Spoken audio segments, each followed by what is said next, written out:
Bonjour et bienvenue. Dans cette vidéo, nous allons effectuer un exercice qui porte sur la convexité, donc une notion au programme de terminale ES. On considère la fonction f définie sur R, l'ensemble des réels, par la formule f de x égale x puissance 4 plus 5x cube moins 9x carré plus 7x moins 4. Et l'objectif général de l'exercice, ça va être de déterminer où la fonction f est convexe et où la fonction f est concave. On parlera également des points d'inflexion, c'est-à-dire les endroits où elle change de convexité. L'exercice a été décomposé en 4 questions. On nous demande d'abord de justifier que f est 2 fois dérivable, puis de démontrer que sa dérivée seconde, f seconde de x, est égale à 6 facteurs de 2x carré plus 5x moins 3 pour tout réel x. Donc on nous donne le résultat du calcul qu'il va falloir effectuer, du calcul de la dérivée seconde, on nous le donne dans la question. Ça permet, si on ne trouve pas le même résultat, de éventuellement corriger une erreur, et en tout cas de faire les questions d'après sans avoir forcément réussi à faire cette question 1. Puisque dans la question 2, on nous demande d'étudier le signe, alors d'abord du trinôme de x carré plus 5x moins 3, et ensuite le signe de f seconde. On se rend compte très rapidement que ça sera exactement la même chose, puisque f seconde c'est juste 6 fois le trinôme qui est indiqué, donc le signe va être exactement le même. Et le théorème essentiel à connaître sur la convexité, c'est que à partir du moment où on a le signe de f seconde, on peut en déduire les intervalles sur lesquels f est convexe ou concave. C'est ce qu'on nous demande de faire dans la question 3. Et enfin, dans la question 4, on nous demande de déterminer les coordonnées des points d'inflexion éventuels. Alors, pour cette question 1, on nous demande tout d'abord de justifier que f est 2 fois dérivable sur R, et pour ça, on a juste besoin de dire que f est un polynôme de degré 4, puisque la puissance de x la plus élevée, c'est x puissance 4. Et en fait, on sait que un polynôme, il est dérivable, 2 fois dérivable, 3 fois dérivable, infiniment dérivable sur R tout entier.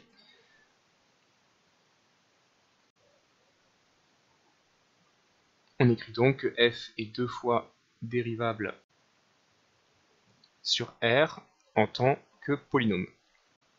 Et on peut éventuellement préciser son degré pour montrer qu'on sait de quoi on parle.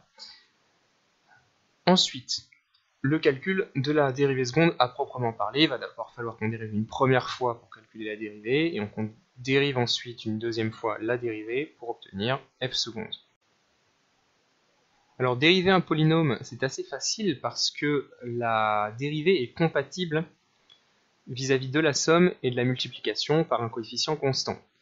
C'est-à-dire que là, vu qu'on a une somme de 5 termes, on va pouvoir dériver terme à terme et faire la somme des dérivées qu'on aura calculées. Alors, on commence par la dérivée de x puissance 4. Pour ça, il faut connaître et utiliser la formule générale permettant de dériver x puissance n. La dérivée de x puissance n, c'est n fois x puissance n moins 1. Donc l'idée pour la retenir, c'est que hop, la puissance descend et se met en multiplié devant, et ensuite la puissance baisse d'un cran. Donc par exemple, si on applique ça à x puissance 4, ça va donner 4x et puissance 3 cube, puisqu'on fait 4 moins 1. Pour dériver x cube, ça va être le même principe, on met le 3 devant et on baisse la puissance d'un cran, ça devient 2. Pour dériver x2, on met le 2 devant et on baisse la puissance d'un cran, ce qui va devenir 1, mais on ne met pas le 1, donc c'est 2x. Donc c'est un peu tout ce qu'on va utiliser ici.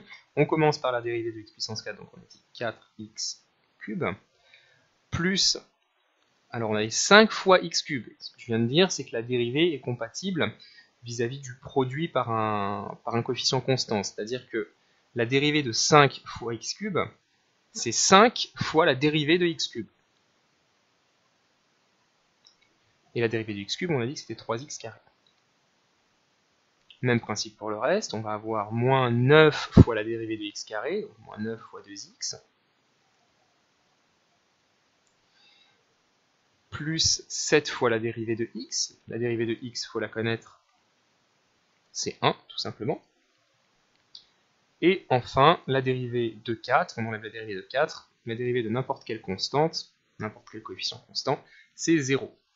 Donc si on écrit ça un peu plus proprement, on obtient 4x³ plus 15x² moins 18x plus 7.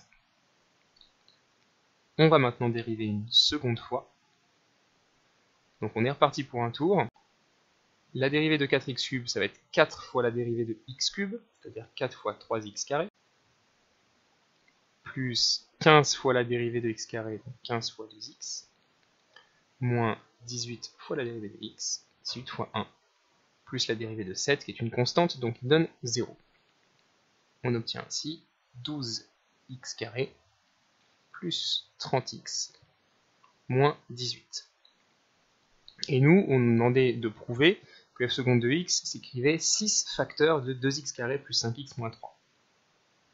Alors on n'est pas loin, il suffit tout simplement de remarquer que 12x² c'est 6 fois 2x², 30x c'est 6 fois 5x, et 18 c'est 6 fois 3.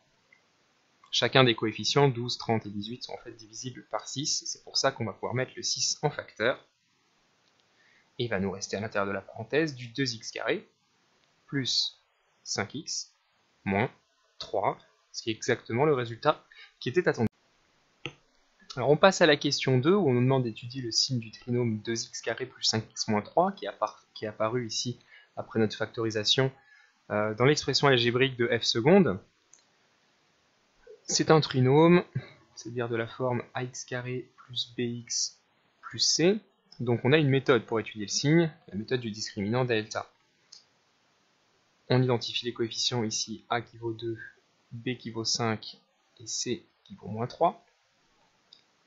Et on calcule le discriminant qui est donné par la formule b carré moins 4ac. C'est-à-dire ici, 5 au carré, moins 4 fois 2 fois moins 3. On fait attention au signe. Ça donne 25 plus, parce qu'il y a deux signes moins qui se compensent, plus 4 fois 2 fois 3, c'est-à-dire 4 fois 6, c'est-à-dire 24, ce qui fait 49. 49 c'est positif, il va donc y avoir deux racines, deux valeurs d'annulation pour ce trinôme. Les racines, on va les appeler x1 et x2, elles sont données par les formules moins b moins racine de delta sur 2a et moins b plus racine de delta sur 2a. Donc on a juste à remplacer dans ces formules, le b vaut 5 moins racine de 49 sur 2 fois le a qui vaut 2. Ce qui fait moins 5 moins racine de 49, ça fait 7, puisque 7 au carré fait 49, sur 4, c'est-à-dire moins 12 sur 4, c'est-à-dire moins 3. Pour le suivant, on va avoir un calcul très similaire, moins 5 plus racine de 49 sur 2 fois 2, c'est-à-dire moins 5 plus 7 cette fois sur 4. Moins 5 plus 7, ça fait 2. 2 divisé par 4, c'est pareil que 1 demi ou 0,5. On peut donc dresser le tableau de signes de ce trinôme. On est sur R, donc x va varier de moins l'infini à plus l'infini. Et on a deux valeurs d'annulation qu'on va mettre dans l'ordre, moins 3 et 0,5. Et après, il faut se demander quels vont être les signes sur chacun des morceaux qu'on a ainsi délimités. Il faut retenir en fait que tout dépend du signe du coefficient A qui est ici. Quand le coefficient A est positif, vous avez la parabole qui va avoir les branches vers le haut. Et quand le coefficient A est négatif, la parabole a les branches vers le bas. Ici, nous en plus, on sait qu'il y a deux intersections avec l'axe des abscisses, deux racines, en moins 3 et en 0,5.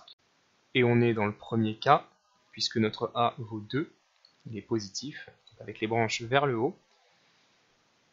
Et du coup, si on a ce petit schéma en tête, si on se rappelle un peu de l'allure de la parabole et qu'on sait du coup, grâce au signe de A, dans quel sens elle est orientée, c'est très facile d'en déduire les signes, puisque là on est au-dessus de l'axe des abscisses, donc d'abord positif, ensuite on passe en dessous, donc négatif, et enfin de nouveau au-dessus, donc positif. Plus, moins, plus.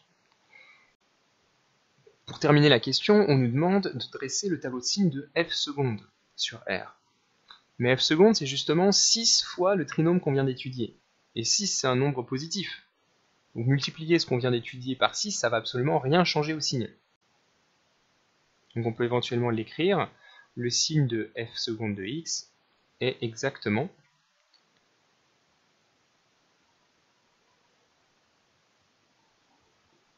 le même que celui du trinôme qu'on vient d'étudier. 2x carré plus 5x moins 3. Donc finalement, à la place du trinôme ici dans le tableau de signes, on peut dire que c'est pareil pour le signe de f seconde de x. Et on a répondu à la question. Alors maintenant qu'on a le tableau de signes de la dérivée seconde, on va pouvoir en déduire les intervalles sur lesquels f est convexe et les intervalles sur lesquels f est concave. Puisqu'on a un théorème qui dit que là où f seconde est positive, f sera convexe, et là où f seconde est négative, f sera concave.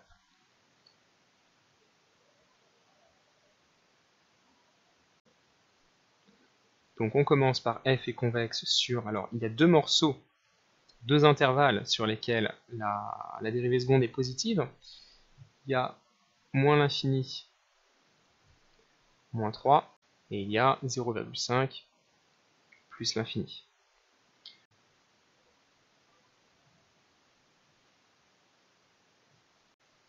Et de la même façon, f sera concave là où la dérivée seconde était négative, c'est-à-dire entre les deux valeurs sur l'intervalle moins 3, 0,5. Donc finalement, c'était très rapide de répondre à cette question 3 une fois qu'on avait le tableau de signes de la dérivée seconde. Et pour la dernière question, ça va être aussi également assez rapide, puisque il faut qu'on compte le nombre de points d'inflexion. Alors qu'est-ce que c'est un point d'inflexion?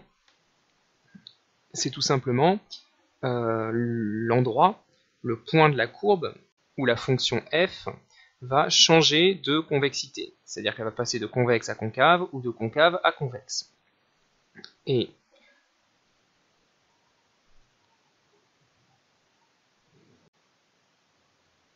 du coup, ces points d'inflexion, on les trouve très facilement grâce au tableau de signes de la dérivée seconde, puisqu'on sait que là où f passe de convexe à concave, c'est là où f seconde va passer de positif à négatif, c'est-à-dire là où elle va s'annuler en changeant de signe, puis là où elle passe de concave à convexe, c'est aussi là où elle s'annule en changeant de signe.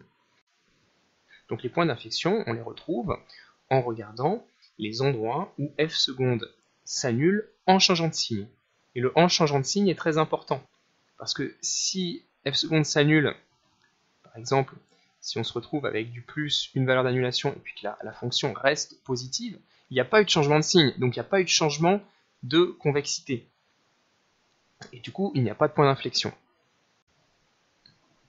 C'est donc très important de s'assurer que non seulement elle s'annule, mais également elle change de signe. Ici, du coup, dans notre tableau, elle s'annule deux fois et elle change de signe à chaque fois, donc on a 2 points d'inflexion. On va donc écrire que f admet 2 points d'inflexion en x égale moins 3 et x égale 0,5. Mais nous, ce qu'on nous demande dans la question, c'est de déterminer les coordonnées des points d'inflexion. Là, on a juste donné leurs abscisses. Il manque les ordonnées des points d'inflexion. Comment on calcule les ordonnées? Bien tout simplement, vu que les points d'inflexion appartiennent à la courbe de f, on sait que leur ordonnée, ça va être l'image de leur abscisse. f de moins 3. Et pour connaître l'ordonnée du point de la courbe de f d'abscisse 0,5, on a juste à calculer f de 0,5. Alors pour faire ça, il faut reprendre la formule de f et remplacer à chaque fois le x par moins 3. Donc ça va donner x puissance 4 devient moins 3 puissance 4, on fait attention aux parenthèses, plus 5 fois moins 3 au cube, moins 9 fois moins 3 au carré, plus 7 fois moins 3, moins 4.